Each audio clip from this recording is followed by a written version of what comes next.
My father actually started that company in 1969. Where he came from is Italy.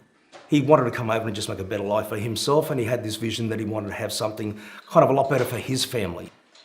When he came to Australia, he came with a suitcase and a few pennies in his pocket. He started working as a carpenter in Toowoomba, just putting up housing commission houses. He just didn't want to do that for the rest of his life, so he immigrated from Toowoomba and came to Sydney. And then he met up with a guy called Villada and started up a partnership with him. And it was purely just a building company. And they were just doing little tiny bits of joinery.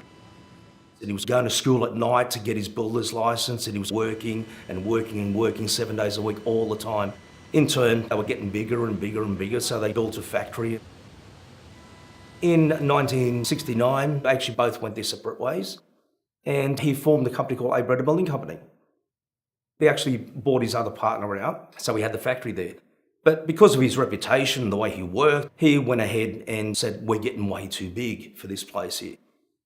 He actually built a really nice big factory. He over-designed it, overbuilt the size of it. Being him, he kind of grew a lot larger again. He had this little bit of space on the back of the factory. So he said, oh, listen, we might as well just build an extension on the factory. And I remember even just as kids, my brother and myself came down here just shoveling sand around, shifting things around from one area to another just to make space for the next trade to come in. The memories these days here in family are very, very important to me.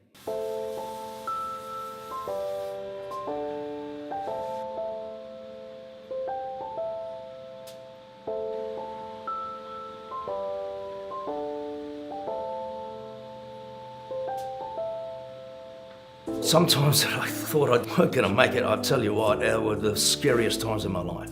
After my father passed away, it was the most traumatic thing, but it was kind of a numbing situation at the same time. I was kind of there, but I wasn't. My father actually brought us up to a certain standard. We knew exactly what we were doing. But to manage the place, manage the bills, make sure that there's enough money to do whatever you have to do, that type of thing was the hardest thing possible. We did have a lot of clients who got the jitters and kind of went. When you're outside your comfort zone and you're doing things you don't normally do, that's when you become afraid and you tend to want to go back in your corner. I wasn't like that. I actually went ahead and started to push and started to grow myself inside, started to become a better person, started to become more confident. Having that family behind me and knowing that I got that responsibility. Knowing I had a responsibility out in the workshop and literally thinking that if I ever close down, what's going to happen to these people? We started building things up. We got a brand new client. The client referred us to another client. So building relationships with these people helped build APR back to where we kind of are now. What you do need is to actually have a lot of people around you that do love exactly what you love. And you've got to actually take care of those people as well. Because without really, really good people, you haven't got a business. Without good people, you can't run a business. And without really, really good, talented, gifted, passionate people, you're not going to be able to actually innovate and get a really, really good product out there in the industry.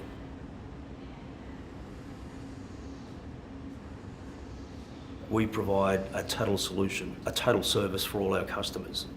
For instance, if a brand new customer that comes off the street and they kind of say, listen, I need this made such and such in length and height and width, and that's where the consultation side of things, with myself will come in. So I sit them down here in the boardroom and just go ahead and say, listen, exactly what you want, what type of colouring.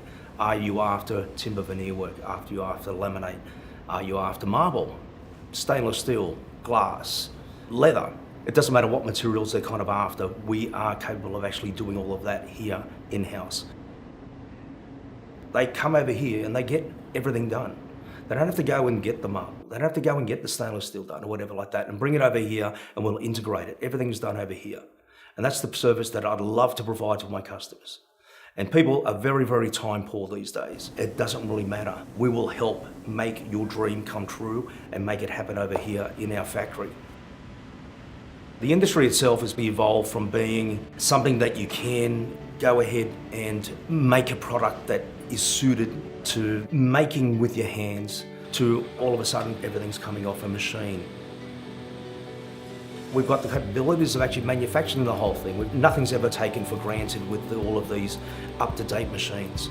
We still do a certain amount of handwork on everything that we actually do in certain processes throughout the whole of the manufacturing process there. We expanded, we produced better, quicker, a lot faster, and the quality was just growing and growing from there.